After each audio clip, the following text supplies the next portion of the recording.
نمیمہ چگل خوری، چگلیاں بیان کرنا. تمہیں معلوم ہے تمہارے بارے میں وہ کیا کہہ رہا تھا؟ تمہارے بارے میں وہ شخص یہ کہہ رہا تھا کہ تم ایسے ایسے ہو. یہ کیا ہے؟ چگلیاں.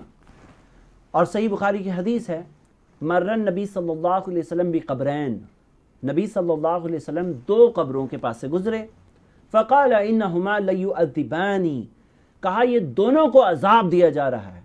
وما یعذبانی فی کبیر، اور عذاب کوئی بڑی چیز کے لیے نہیں دیا جا رہا ہے. بڑی چیز کے لیے نہیں دیا جا رہا ہے یعنی کہ ان سے بچنا بہت مشکل نہیں تھا. ہے تو کبیرہ گناہ، جیسے کہ روایت میں واضح طور پر آتا ہے، کیونکہ کبیرہ گناہ کے لیے ہی اس طرح کی سزا ہوگی، عذاب قبر.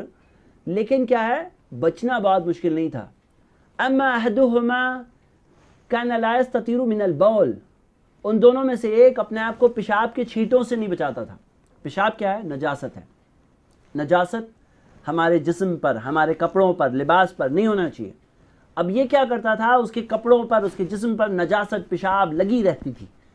کان لا یستتیر من البول، پیشاب کے چھینٹوں سے اپنے آپ کو نہیں بچاتا تھا، تو اس وجہ سے اسے عذاب قبر ہو رہا ہے.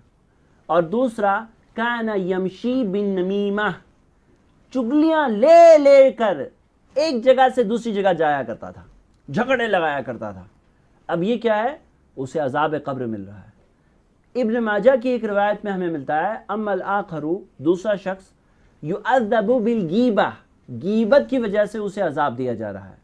پتہ چلا کہ غیبت اور چگلیاں یہ دونوں اس کا پرابلم تھا. چگلیوں میں اکثر غیبت انکلوڈڈ ہوتی ہے، غیبت اس میں انکلوڈڈ ہوتی ہے. تو ہم یہ دیکھتے ہیں کہ یہ غیبت عذاب قبر کی وجہ بن رہی ہے، اور بہت بڑا پرابلم ہے. قیامت کے دن اپنی نیکیوں سے پیمنٹ کرنا پڑے گا اس انسان کو. میرے بھائیوں، میری بہنیں، اب اس چیز میں کنٹرول کرو. اللہ کے واسطے اس چیز کو سٹاپ کرنا ہوگا ہمیں.